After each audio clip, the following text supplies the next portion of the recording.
Momento linear, também conhecido como quantidade de movimento, é uma grandeza física vetorial, pois apresenta módulo, direção e sentido. É definido pelo produto da massa do corpo por sua velocidade. Dessa forma, sua unidade do Sistema Internacional é o quilograma-metro por segundo. O momento linear é uma grandeza essencial para o estudo da transferência de movimento em sistemas com dois ou mais corpos, onde ocorrem quaisquer formas de interação entre os mesmos, como, por exemplo, as colisões elásticas, que é quando ocorre conservação da energia e do momento linear, e as inelásticas, onde há conservação do momento linear, porém não de energia. Sendo o momento linear um estudo do movimento, a energia gerada desse movimento acaba também tendo foco. A energia cinética, como é chamada, é a forma de energia associada à velocidade e à massa de um corpo. As leis de Newton fundamentam a base da mecânica clássica. A primeira lei de Newton é chamada de lei da inércia, que diz que, ao menos que haja alguma força resultante não nula sobre um corpo, esse deverá manter-se em repouso ou em movimento com velocidade constante. A segunda lei de Newton, também conhecida como lei da superposição de forças, foi apresentada pelo mesmo como um impulso. Essa lei nos informa que o módulo da aceleração produzida sobre um corpo é diretamente proporcional ao módulo da força aplicada sobre ele, e inversamente proporcional à sua massa, e que a força resultante aplicada sobre um corpo produz nele uma aceleração na mesma direção e sentido da força resultante. A terceira lei de Newton recebe o nome de lei da ação e reação. Essa lei diz que todas as forças surgem aos pares. Ao aplicarmos uma força sobre um corpo, recebemos desse corpo a mesma força, com o mesmo módulo e na mesma direção, porém com sentido oposto. Foi disponibilizado no Moodle um vídeo mostrando como ocorre realmente o experimento do momento linear com os carrinhos e o trilho de ar. Além disso, foi disponibilizada também uma planilha com os dados do experimento. Com isso, foi possível calcular para os choques elástico e inelástico as grandezas como velocidade, momento linear, energia cinética antes e após o choque. Com isso, foi possível realizar a comparação dos valores para a discussão se houve ou não a conservação das grandezas envolvidas.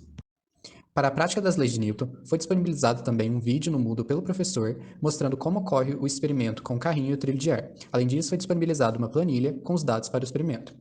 Os dados calculados foram colocados em tabelas de acordo com as solicitações do roteiro da prática. Com isso, foi possível realizar os procedimentos como criar gráficos da posição em função do tempo e força em função da aceleração, encontrar velocidade, aceleração, quantidade de movimento, força e impulso para diferentes massas de suporte e massas aceleradoras. Foi possível discutir sobre o significado físico dos coeficientes encontrados nos gráficos e o cálculo do desvio para comparar os valores obtidos, de formas diferentes da mesma grandeza. Com o documento de dados para a realização da prática, preencheu-se as tabelas de massa dos carrinhos e das massas de suporte para os choques elástico e inelástico. Todas elas apresentam um erro de 0,0005 kg. Inicialmente analisando o choque elástico, encontrou-se, a partir das equações apresentadas na teoria, os valores para a velocidade média, momento linear e energia cinética dos carrinhos para antes e depois do choque. Os valores do tempo foram disponibilizados no documento de dados. Observa-se que antes do choque, essas grandezas descritas são iguais a zero para o carrinho 2, isso porque ele está parado no trilho de ar. Após o choque, os valores do carrinho 1 são iguais a zero, porque ele impulsiona o carrinho 2 e para. A partir do desvio encontrado, é possível dizer que o momento linear e a energia cinética são conservativos, sendo transferidos ao carrinho 2 durante o choque, uma vez que o desvio é muito pequeno e pode ser considerado como um erro de medição. Adicionando as massas 1 e 2 ao carrinho 1, realizou-se as medições do tempo, velocidade, momento linear e energia cinética para antes e depois do choque. Analogamente ao anterior, antes do choque o carrinho 2 apresenta essas grandezas iguais a zero, e depois do choque o carrinho 1 apresenta essas grandezas iguais a zero. Ao analisar o desvio encontrado, é possível observar que houve um desvio um pouco maior para a energia cinética daquele esperado por teoria.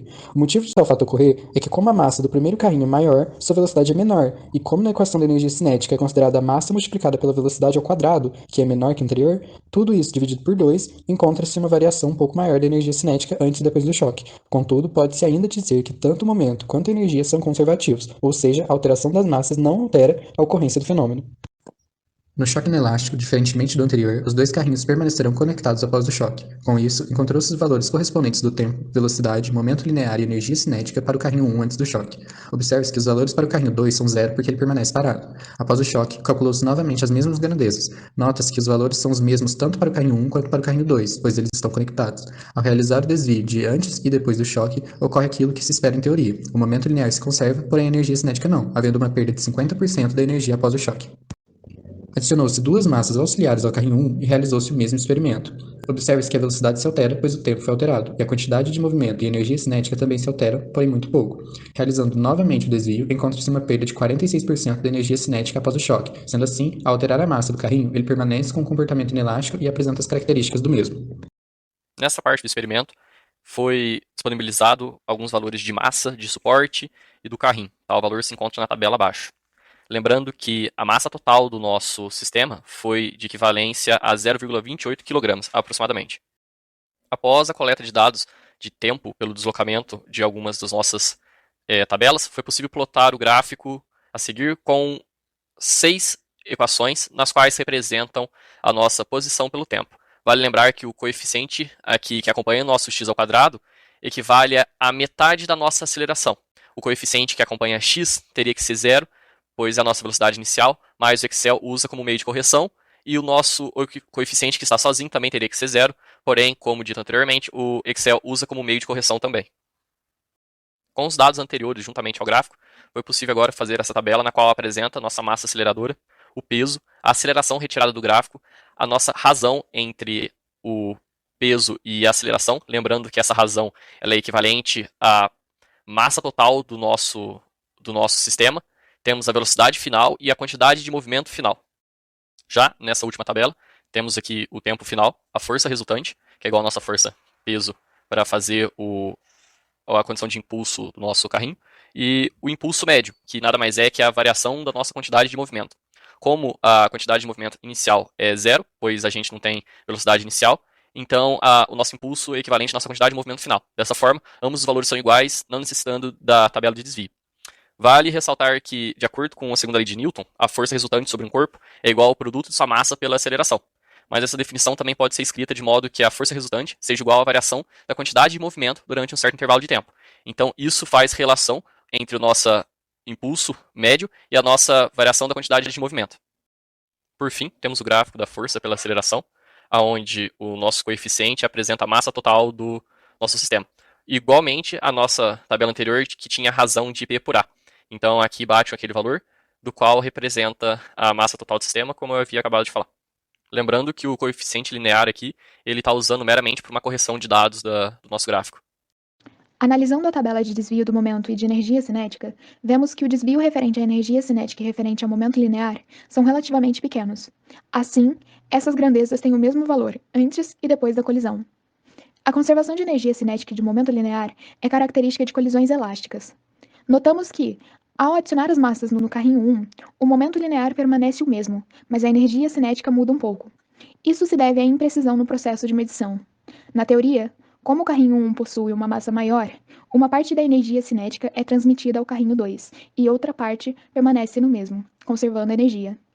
Observando os valores de desvio da tabela 11, nota-se que, para esse caso, o momento linear se conserva, mas a energia cinética sofre uma redução significativa. Após a colisão, os dois carrinhos se movem juntos. Assim, a massa total aumenta e a velocidade diminui, reduzindo a energia cinética. Quando adicionamos as massas no carrinho 1, vemos que novamente o momento se mantém e a energia cinética se reduz. Essas características são presentes em colisões inelásticas. A partir das tabelas 16 e 17, nota-se que quanto maior a massa aceleradora, maior a aceleração, força resultante, quantidade de movimento e impulso médio. Percebe-se ainda que a razão peso por aceleração tende a ser constante, uma vez que representa a massa do sistema. Observando a equação obtida no gráfico de força em função da aceleração, vemos que o coeficiente linear da reta está próximo de zero, e representa a força inicial que atua no corpo. O coeficiente angular da reta representa a massa do sistema, e está próximo ao valor esperado de 0,28 kg. Analisando os valores de quantidade de movimento da tabela 16 e os valores de impulso da tabela 17, concluímos que ambos tendem ao mesmo valor. Isso está de acordo com a segunda lei de Newton, que diz que um impulso em um intervalo de tempo deve ser igual à variação da quantidade de movimento no mesmo intervalo.